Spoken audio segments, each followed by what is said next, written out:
How's it going, everybody? I hope you're having a good day.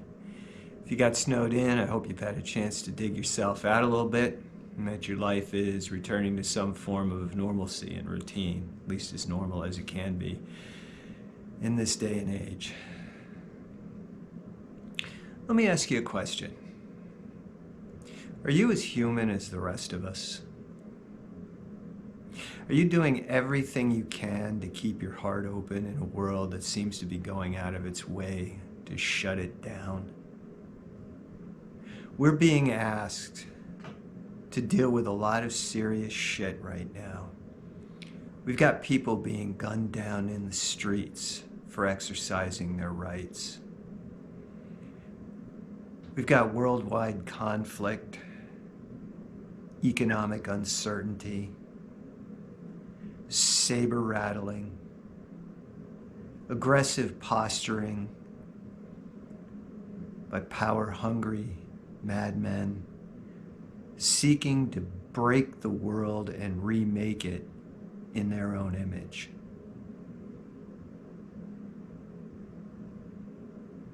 For those of us whose early lives were surrounded by chaos and instability, surrounded by emotional or physical abuse, for those of us who were told that we were stupid or that our opinions didn't matter, who were beaten, yelled at, when we didn't fall in line and do exactly what was asked of us, this can be a very triggering time. And in the midst of being triggered, it's very easy to slip back into those old behavior patterns that we learned to apply in order to make ourselves feel safe. Hypervigilance, anxiety, people-pleasing, whatever it is. And if not in the midst of those behaviors, at least after the dust settles, it's very common for some of us to then fall into another pattern of self-loathing for acting the way we did, for allowing our old addictions or our old behavior patterns to drive us. Feeling that we should have been better, that we're stupid for not being able to notice what's happening. And we can take it out on ourselves and we can enter that spiral. We criticize ourselves, we abuse ourselves, and then we reach for those old patterns again to make ourselves feel safe, to make ourselves feel comfortable, to self-medicate. And then we abuse ourselves for doing that. And so the spiral continues. And in that sense, we become the very people who treated us that way in the first place. I had a discussion a long time ago, I don't even remember who it was with, but we were talking about those behavior patterns, what it was like to grow up the way we did, to come at the world the way we do, and how we can mistreat ourselves sometimes. And this person brought up a question that was given to them by someone that they were having a discussion like that with.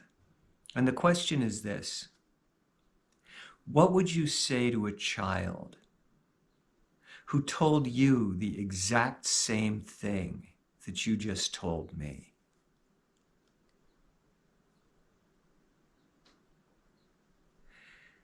But we're adults, right? Well, yeah, at least in part. But here's the thing.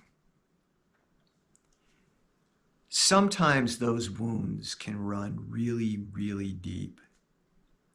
I'll share a personal example. My father wasn't really physically abusive. I got spanked a couple of times, which was sort of the norm on the street that I grew up, where I grew up. Kids were getting completely manhandled by their fathers sometimes. I got a couple of spankings and that was about it. But because of my father's PTSD, and his self-medication with alcohol and prescription drugs and tobacco, nicotine, caffeine. He wasn't really able to cope with the world all that well. And from what I've heard about his upbringing, there was a lot of deep-seated shit that he hadn't taken care of either. And so my father was frustrated and felt helpless quite a bit of the time. And his way of dealing with it was to shriek. He was a small man. And when he would get angry, when he would get triggered, he would let out this shriek. He would yell at my mother and me. And it was like a siren. It was piercing. It was all of his hurt, all of his rage, all of his helplessness coming through in that sound. And then he would fall into silence. And he would skulk around the house for days and not talk. And occasionally, he would follow you into the room that you were in and stand in the corner silently. And he had this cigarette lighter. And he kept the lighter in his pocket, and he would reach into his pocket and he would click the lighter and stare at you and not say a word. So here I am as an adult child, as a person who was treated that way and lived in that kind of household, living in a world where there is an authority figure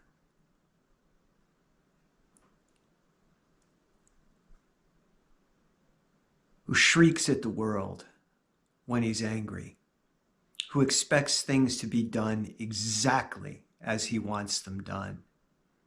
And when they're not, he punishes or threatens to punish those individuals who won't fall in line.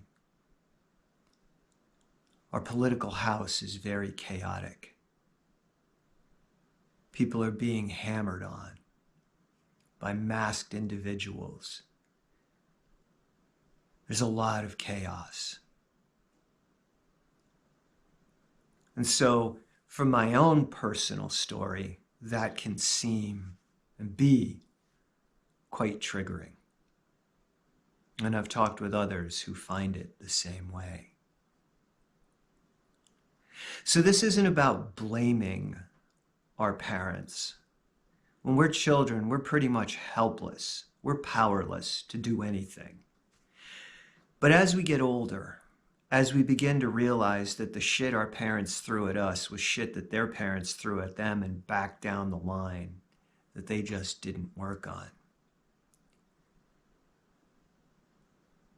The goal is this, to begin to forgive, but also to begin to work on those wounds within ourselves, to accept responsibility for our actions, to walk into that darkness, that chaos, that pain, and to take the hand of that child who's suffering, that part of us who hasn't grown beyond that childhood wound, and to walk that part out into the light, and to listen to their story without judgment.